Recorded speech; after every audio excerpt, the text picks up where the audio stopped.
দেখুন, আপনি যখন তেলাপিয়া চাষ করতেছেন সেই ক্ষেত্রে আমরা জানি তেলাপিয়া মাছ দ্রুত বর্ধনশীল একটা মাছ, খুব দ্রুত বড় হয়। এই মাছের গ্রোথ সচরাচর থেমে যায় না বা গ্রোথ তেমন একটা কম আসে না যদি আপনি জাত ভালো সংগ্রহ করে থাকেন এবং আপনি যদি সঠিক পদ্ধতি চাষ করে থাকেন। ইনশাল্লাহ আপনার মাছের গ্রোথ আটকানোর কথা না বা গ্রোথ তেমন একটা কম হওয়ার কথা না। তবে কিছু কিছু ক্ষেত্রে গ্রোথ কম হইতে পারে, সেই কারণগুলো আমরা একটু খুঁজে বের করার চেষ্টা করবো এবং কি সেগুলো সমাধান কি হতে পারে সেটা আমরা দেখার চেষ্টা করবো। তো চলুন দেখি কি কি কারণে আপনার মাছের গ্রোথ কম হইতে পারে বা আপনার মাছ যদি গ্রোথ থেমে যায় সেক্ষেত্রে আপনি কি করবেন সেই সম্পর্কে একটু জানার চেষ্টা করি। সর্বপ্রথম আপনার কি করতে হবে, মাছের গ্রোথ যদি ভালো নিয়ে আসতে চান সেক্ষেত্রে নিজে নার্সারি করতে হবে। নার্সারি অন্য কেউ করছে সেই পুনা নিয়ে চাষে দিবেন। সেই ক্ষেত্রে আসলে মাছের বয়স আপনি জানেন না, অন্য দেখে কি খাবার দিয়ে সে চাষ করছে বা তার মাছের গ্রোথ কেমন আসতেছে বা সে কতদিন চাষ করছে সেটা আপনি জানেন না, যার কারণে আপনার এই মাছের যত খাবার দেন না কেন অনেক সময় খাবারটা সঠিকভাবে কাজে নাও আসতে পারে। তো আপনাকে কি করতে হবে, নিজের নার্সারি করতে হবে। নার্সারি করার পরে কি করতে হবে, একই সাইজের পোনা চাষে দিতে হবে। এখন তেলাপিয়া আপনি চাষ করবেন, সেই ক্ষেত্রে অনেকে সহজ চিন্তা করে চাষে চলে আসেন কিন্তু আলটিমেটলি চাষ পদ্ধতি জানি না।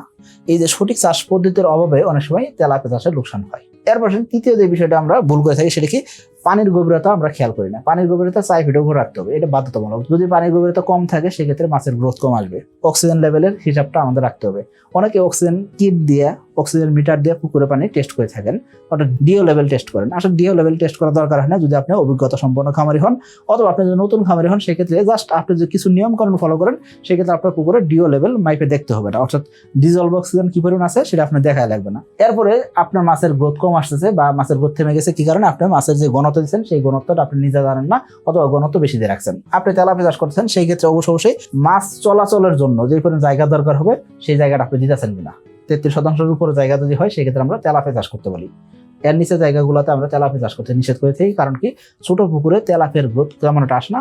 মাছ মুভমেন্ট করবো, দৌড়াদৌড়ি করবো, সাঁতার কাটবে, এরকম ব্যবস্থাপনা খুব কম থাকে, কারণ কি তেলাপিয়া মাছ খুব দ্রুত দৌড়ায়, খুব দ্রুত খাবার দিকে আকৃষ্ট হয়।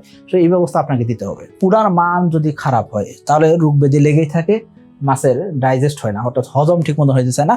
এই কারণে কি হয়, মাছের গ্রোথ কম আসে।